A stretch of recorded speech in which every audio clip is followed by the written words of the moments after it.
వెంటపోయేదే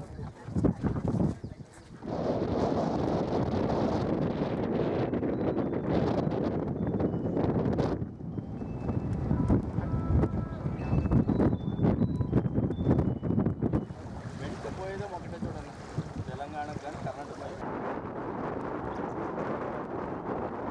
కర్నూలు జిల్లా మంత్రాలయం నియోజకవర్గము కోసిగి మండలం దగ్గర ఆర్డిఎస్ ఉంది.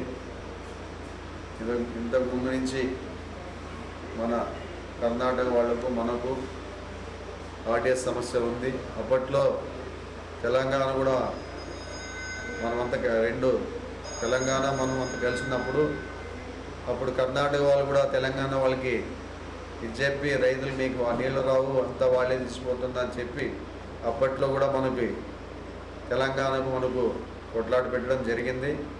అయినా మన పక్క కూడా 5 స్లీవ్స్ ఉంది.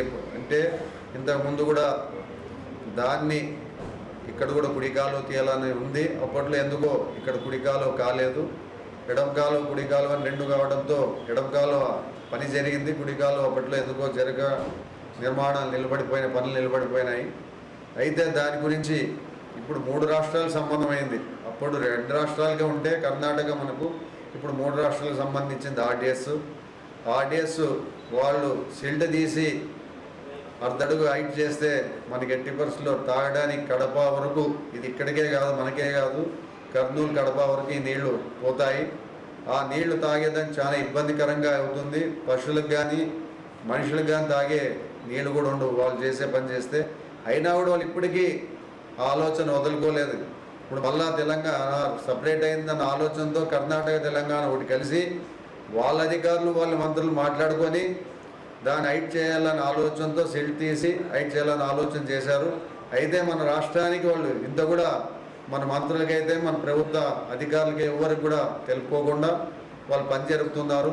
అందులోనే మన అధికారులు స్పందించి దాని పని కూడా నిలబెట్టడం జరిగింది. మా రైతులు కూడా పోయి అక్కడ పనులు నిలబెట్టడం జరిగింది. అయితే మొన్న హరీష్ రావు కూడా చెప్పారు, మేము 2 రోజులు టైం ఇస్తాము, మీరు ఏదో ఒకటి చేసుకోండి తేల్చుకోండి, లేకపోతే మేము ఊరుకోమంటే ప్రతిసారి ఆయన బెదిరించుకుంటూ పోతుంటే బెదిరే మనుషులు ఎవరు లేరు. ఆయనకి ఎట్లా రైతులు మాకు కూడా అదే రైతులు అని చెప్తున్నారు. ఎందుకంటే సామరస్యంగా ఆలోచన చేయాలి తప్ప ఆయన ఒక మంత్రి అయ్యి ఆయన కూడా అలా మాట్లాడడం మంచిది కాదు. ఎందుకంటే ఆ సమస్య ప్రతి ఒక్కరికి ఉంది కాబట్టి రైతులకి, వాళ్ళకి ఒకటే కాదు, మా రైతులకు ఉంది, తాగు సమస్య ఉంది, సాగు సమస్య 2 ఉన్నాయి. కాబట్టి మహారాష్ట్ర ఏపీ రాష్ట్రంతో కూడా సంప్రదించి తప్పకుండా 3 రాష్ట్రాలు కలిసిన తర్వాత 3 రాష్ట్రాలు మాట్లాడుకున్న తర్వాత దాని పనులు ఏదో ఉంటే మొదలు పెట్టాలి తప్ప లేకపోతే ఆ పనులు జరిపించే పరిస్థితి లేదు. ఎందుకంటే మేము కూడా ఇక్కడ శాసనసభ్యులుగా ప్రజలు మమ్మల్ని ఎన్నుకున్నారు. ఎందుకంటే రైతుల్ని కూడా మేము ఆలోచన చేయాలి. వాళ్ళు ఎలా ఆలోచన చేస్తున్నారో వాళ్ళ రైతుల్ని వాళ్ళు తాగడానికి సమస్య చూస్తున్నారో మేము కూడా అలాగే మా రైతులకి తాగనీటికి సమస్య ఆలోచన చేయాల్సింది ఎంతైనా అవసరం ఉంటుంది. కాబట్టి తప్పకుండా మా 3 రాష్ట్రాలు అంటే ఇప్పుడు 2 కాదు ఇంకో రాష్ట్రం ఉందని కూడా ఆలోచన చేసుకునే వాళ్ళు మా ప్రభుత్వం ఇప్పుడు ఉండే ప్రభుత్వంతో మాట్లాడి తప్పకుండా వాళ్ళు చేయాలి. తప్పకుండా అనుకూలంతో 3 రాష్ట్రాలు కలిసిన తర్వాత ఏమన్నా పనులు మొదలు పెట్టుకోవాలి. కానీ ఆ 2 రాష్ట్రాలే కలిసి చేస్తామంటే దాన్ని ఎట్టి పరిస్థితుల్లో పని ముందుకు సాగనీయమని తెలియజేస్తాను. ఎందుకంటే నా రైతుల కోసము తాగునీరు కోసం తప్పకుండా నేను పోరాడాల్సిన అవసరం ఎందుకంటే నా నియోజకవర్గంలో ఉంది కాబట్టి తప్పకుండా నేను కూడా ఆలోచన చేయాలి.